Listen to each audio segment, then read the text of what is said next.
19 minutos. Gracias a la gente que nos sigue a lo largo y ancho del estado de Potosí. Gracias por estar con nosotros en este 19 aniversario. Todo el mes de agosto vamos a estar en celebración, así que estén muy pendientes de todo lo que vamos a estar haciendo en nuestras redes. Gracias a la gente que nos sintoniza en el 90.1 en Trión de la familia Global Media, en la señal del 97.3 en Meruna FM en Río Verde, Ciudad Fernández, así como también en el 103.7 del FM en la Huasteca Potosina. Saludos a Planchinol Hidalgo, que siempre nos escucha. Pepe, ¿qué tenemos en la música? Seguimos disfrutando la música del británico Youngblood. Esto se llama Monday Murder. A ver. Monday Murder, un tema de pop punk que es acelerado, que critica la desconexión social y la violencia diaria con una batería energética y una actitud desafiante. Esta canción es una total descarga de adrenalina pura y emergente. Gracias, señor Zucay Barrios.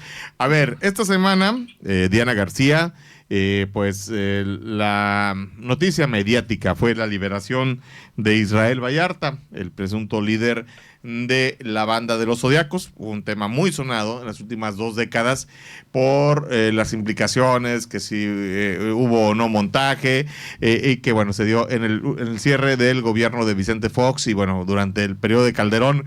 Fue un verdadero martirio, tanto legal, mediático, porque esto nos provocó una crisis diplomática con el gobierno de Francia, con Nicolas Sarkozy, que él estaba defendiendo a Florence Cassés, y bueno, pues ya después viene la liberación de Florence Cassés. Y bueno, ¿qué dato tenemos antes de entrar con el entrevistado? Así es, bueno, estaremos platicando con el licenciado Robles, quien nos hablará sobre este caso que comentas, Israel Vallarta, quien pasó casi 20 años en prisión, fue liberado este 1 de agosto, después de estar 20 años tras las rejas, sin una sentencia, y bueno, al ser ordenado por el juez de distrito su libertad, al considerar que no existía pruebas contundentes. Así es, yo le quiero agradecer mucho a Arturo Robles Feria, defensor público federal. Él llevó el caso de Israel Vallarta Cisneros, este personaje, este presunto líder de la banda de los Zodiacos, que fue detenido en un polémico operativo por parte de la entonces Agencia Federal de Investigación que encabezaba Genaro García Luna, que nos haya tomado la llamada. Abogado, muy buenas tardes, los saludos desde San Luis Potosí.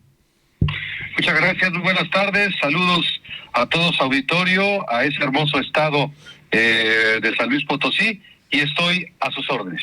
A ver, platíquenos, para que la gente lo ponga, hay que ponerlo en contexto. El tema de Israel Vallarta fue un tema que los últimos 20 años ocupó, implicó una polémica, fue muy mediático. Hoy su liberación se da en medio de pues muchas cuestiones, pero ¿cómo fue llevar la defensa de Israel Vallarta, don Arturo? Sí, mire usted, como se sabe, pues es un asunto pues mediático, muy complejo, lleno de muchas irregularidades. Fue un arduo trabajo que hicimos durante muchos años, se ofrecieron muchas pruebas, se pues presentaron infinidad de amparos, recursos de apelación y demás, pero finalmente se consiguió el cometido.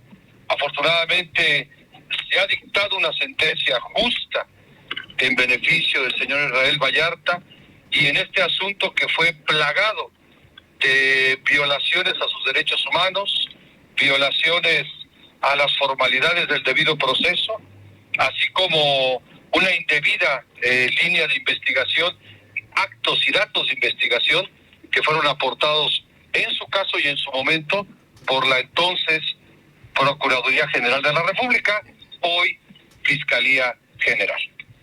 Esto, abogado, ¿cómo llegó a sus manos? ¿Cómo dijo, voy a ir contra el sistema? Porque Israel Vallarta denunciaba que había sido víctima de los abusos de 2 gobiernos panistas, y que bueno, pues en el gobierno de Enrique Peña Nieto se le negó, a pesar de tener muchas situaciones, su libertad. ¿Cómo decidió tomar esta defensa? Bueno, yo fui designado por el Instituto Federal de Defensoría Pública, que es a la institución a la que yo pertenezco, del Poder Judicial Federal, designado como defensor público federal del señor Israel Vallarta, y a petición expresa de él para que yo representara su defensa. Yo asumí la defensa del señor Vallarta aproximadamente a principios del año 2018. Anteriormente era representado por otros compañeros defensores federales, pero él de mutuo propio decidió y solicitó que yo fuera su defensor, lo cual se aprobó, y por eso es que yo asumí la defensa desde ese año del señor Vallarta. Obviamente, al ser un asunto plagado de irregularidades y sobre todo teniendo el precedente de la señorita Florence Cassés, que ya usted ha comentado en su programa, bueno, pues fue un asunto que todavía se volvió aún más complejo, aclarando que el señor Vallarta, él tenía dentro de este proceso, dentro de esta causa penal que el día de ayer se dictó la sentencia, 2 secuestros más, no relacionados directamente, pero sí de manera indirecta con la famosa escenificación. Entonces, obviamente, el asunto del señor Vallarta era aún más complejo, o mucho más complejo, que el asunto de la señorita Florence Cassés. Y obviamente, a través de argumentos, de las conclusiones que nosotros presentamos, de múltiples amparos que se han presentado, incluso que han salido en varios medios de comunicación relativos a la modificación de la medida cautelar de prisión preventiva del señor Israel Vallarta, es que entonces bajo esa tesitura y toda esta argumentación fue que la señora jueza afortunadamente nos dio la razón y emitió una sentencia absolutoria en favor de Israel Vallarta. Sukey. ¿Qué tal? Muy buenas tardes, les saluda Sukey Barrios. El caso de Vallarta estuvo marcado por acusaciones de tortura y un montaje mediático. ¿Cómo cree usted que estos elementos afectaron ese proceso judicial y qué lecciones se pueden aprender de todo este caso para evitar que situaciones similares se vuelvan a repetir en un posible futuro? Claro que sí, muchas gracias por su pregunta. Claro que fue un aspecto medular. De hecho, estos aspectos de tortura fueron retomados también como un precedente del asunto de la señorita de origen francés y que, como he comentado, ya era un asunto juzgado por nuestro máximo tribunal. Claro que fue un aspecto toral en la sentencia definitiva que se ponderó en el caso del señor Vallarta para acreditar lo que ahora conocemos como exclusión de prueba ilícita o exclusión de las pruebas obtenidas con violación de derechos humanos, y que fue lo que la Suprema Corte de Justicia de la Nación le nombró en aquel asunto de la señorita Cassés como el efecto corruptor. Y a segunda pregunta, efectivamente, yo creo que el asunto del señor Vallarta será un parteaguas y un precedente muy importante para que personas que estén en las mismas condiciones o circunstancias del señor Vallarta, que hayan sido víctimas del Estado, violando flagrantemente sus derechos humanos, como aconteció en el caso del señor Vallarta, en una detención notoriamente ilegal y con una violación flagrante a su presunción de inocencia como derecho fundamental, para que esto sirva como efectivamente ese precedente en futuros casos. Yo creo que esto abre aún más el criterio para que juzgadoras y juzgadores del Poder Judicial Federal y de las entidades federativas y la Ciudad de México puedan poner este caso como un precedente importante de actos arbitrarios y violatorios de derechos humanos ejercidos por el Estado en contra de una persona. Esto, abogado, de una otra manera se podría considerar que fue un tema más político que jurídico. Hay voces que dicen, bueno, es la cortina de humo, es la caja china que Morena y el gobierno necesitaban para desviar esta crisis de lo del caso Tabasco, el caso del viaje a Tokio, el viaje de Monreal a Europa. Le están dando esta temática cuando se hizo un verdadero trabajo jurídico, independientemente de la situación, los prejuicios que pueden existir sobre la personalidad de Israel Vallarta, ¿no? Claro que sí. Mire usted, no, definitivamente yo no tendría ninguna opinión respecto al aspecto político. Nosotros somos eminentemente jurídicos. Esto fue un trabajo de equipo que se hizo en el Instituto Federal de Defensoría Pública, cuyo que yo presidí como defensor del señor Israel Vallarta Cisneros.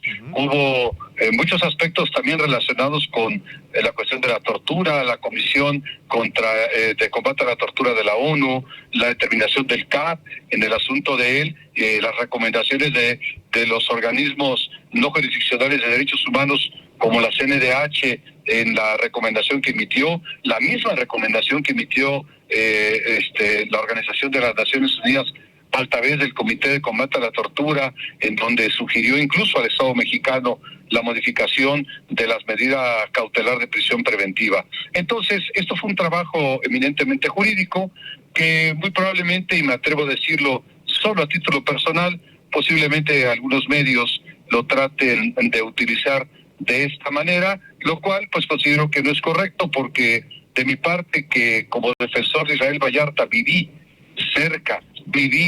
todo el tiempo este asunto, le puedo asegurar que cuando menos de mi conocimiento no tendría ningún carácter político. Es eminentemente una resolución de carácter jurídico y jurisdiccional. Me pregunta la gente del auditorio, el señor Víctor Waldo, ¿Vallarta libre por violación del debido proceso? ¿Queda impune el secuestro de Wallace? Bueno, habrá que aclarar a quien hizo esta pregunta de su auditorio. Víctor Waldo. Bueno, por principio de cuentas, el asunto de Hugo Alberto Wallace Miranda no tiene nada que ver con el asunto del señor Vallarta, son hechos diferentes. Aquel proceso se lleva en otra causa penal, en otro asunto, no tiene ninguna relación.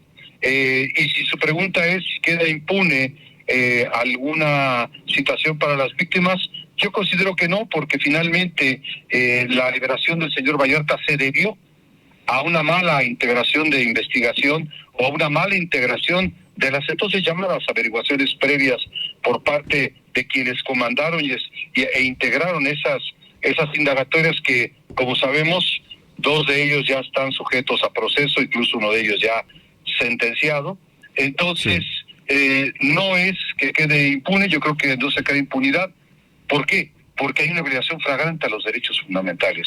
Y sobre todo, lo más trascendente es que precisamente el Estado mexicano está obligado por mandato constitucional a respetar esos derechos humanos de todos sus ciudadanos. Por consecuencia, si hay una violación flagrante, la autoridad judicial es la que debe de pronunciarse al respecto. Pero no, aclaro a su radioescucha que no tiene nada que ver el asunto de Isabel Miranda de Wallace o del señor Hugo Alberto Wallace Miranda. Es un proceso distinto, son hechos diversos y no tiene nada que ver con el asunto de Israel Vallarta. Abogado Arturo Robles Feria, le quiero agradecer mucho que nos haya tomado la llamada y bueno, va a haber va a correr mucha tinta, como decimos en el argot periodístico, de este tema de Israel Vallarta y lo vamos a estar monitoreando, vamos a estar ahí en comunicación, mi querido abogado. No, pero será un gusto y un placer para mí estar con ustedes y sobre todo allá con su bellísimo estado, que me gusta muchísimo. Les mando un saludo por allá a todos los potosinos y las potosinas y claro que quedaré a su disposición y a sus órdenes. Muchas gracias, Arturo Robles Feria, abogado de Israel Vallarta. Muchas gracias, abogado. Estamos en comunicación. Que esté muy bien y muy buena tarde. Gracias, buenas tardes. Vámonos a una pausa comercial, regresamos. Gran venta de mochilas escolares, el mundo de mochilas. Tenemos marcas nacionales y de importación como Chenza.